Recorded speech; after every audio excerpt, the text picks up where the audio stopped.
Good morning. We're starting out with some mostly dry conditions and a couple of clouds, but we are starting to pop a couple of these showers and very locally heavy downpours.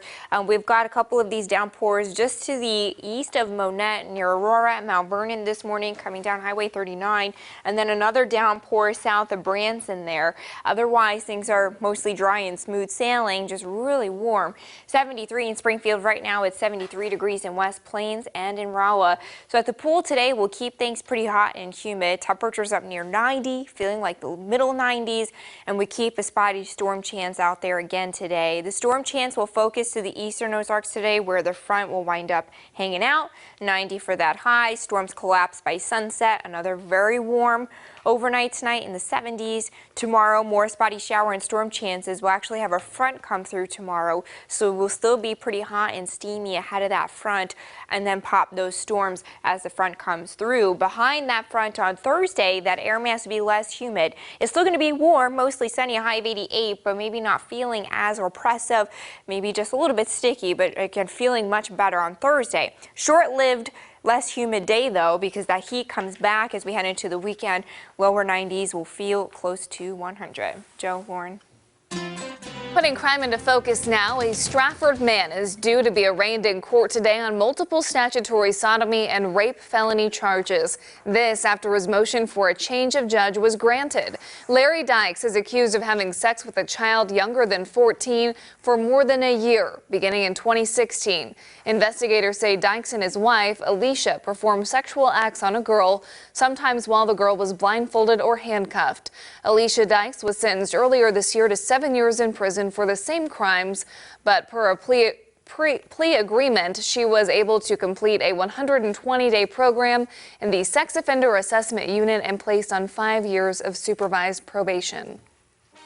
Moving to some political news for you, a court ruling will allow the ACLU to collect signatures to try and bring Missouri's abortion law to a vote. The law is set to take effect on August 28th. We've covered this over this summer. It would ban abortions past 8 weeks of pregnancy. The ACLU will have to collect 100,000 signatures before that date, and then stall the law until a vote in 2020. Right now, the ACLU says it wants to begin collecting those signatures on July the 18th.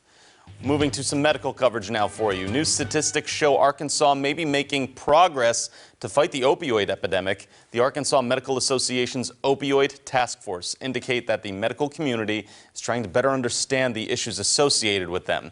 According to the annual progress report, last year, Arkansas's prescriptions fell by 11% from 2017. The report also found an increase in the number of physicians trained to treat addicted patients. Dr. Randy Conover is a family physician in Centerton, Arkansas, says it's now harder for doctors to prescribe them. Monitoring systems, though, have made the process better. When someone's asking for an opioid, I can see who's prescribed it in the last 2-3 years, how many doctors they're going to, are they shopping around, and so those kind of monitoring programs help us to help them. He also says doctors need to further educate themselves and really understand what opioids can do to people, but it's important to remember some people actually do need them. Around the Ozarks, residents in Walnut Grove who are not registered to vote in the August 6th special election have just until tomorrow to get registered. The ballot issue covers a proposal for an operating tax levy increase by a little more than $1 per $100 of assessed value. The additional funds would be used to implement safety and security measures district-wide, to remodel and repair existing facilities, to repair mechanical systems, as well as develop a new drop-off and pickup lane.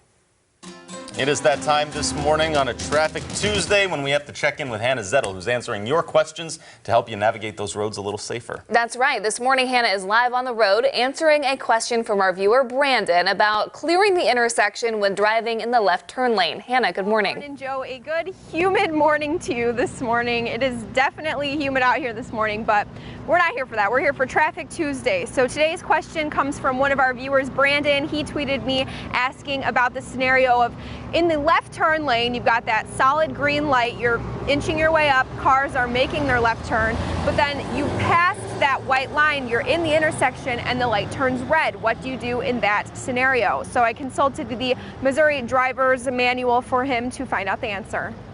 You're making a left turn and waiting in the left turn lane. You inch up as the cars ahead of you turn and clear the intersection. This is called a permissive left turn, meaning a circular green light requires you to wait for a gap in oncoming traffic to turn left. Now you're across the white line when suddenly the light turns yellow, then red. Your car's still in the intersection. In this situation, you should not reverse. You must clear the intersection and get out of the way. In Missouri, cities have different ordinances regarding obedience of traffic control devices, but generally, this is how it should be handled.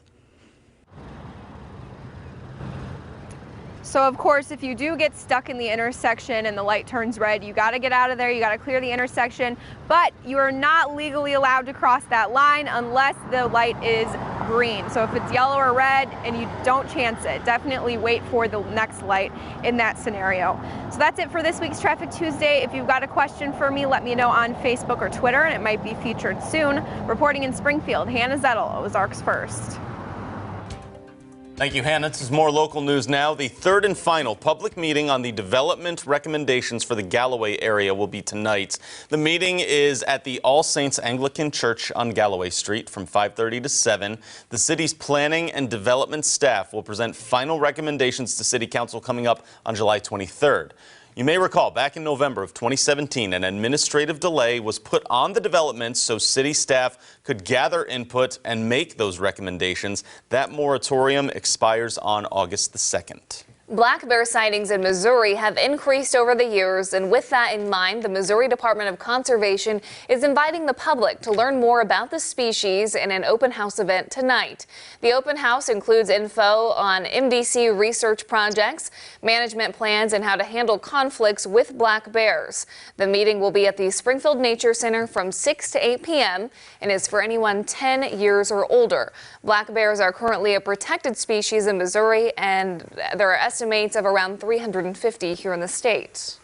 All right, a big trend happening right now is what's been going on in Disney World, right? Yeah, I think it's Disneyland, actually, if I'm not. I know, me too. This is, you've probably seen on social media, it's gone viral. This is out of CBS LA. That is the article we're looking at right now. If we can watch this video, you'll know what I'm talking about. It's a family who's fighting with one another in Mickey's Toontown.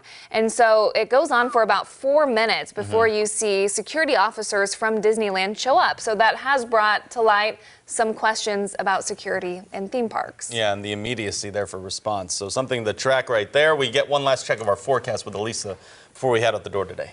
2 more days of storm chances. We'll have some of those storms today. 90 feels like 96. A front comes through tomorrow with storms, less humid on Thursday. I mean, okay, it feels a little bit better, you know, a little bit better. We'll take it. That's no problem. Thank you for starting your morning with us here on Daybreak, everyone. We'll see you back here soon.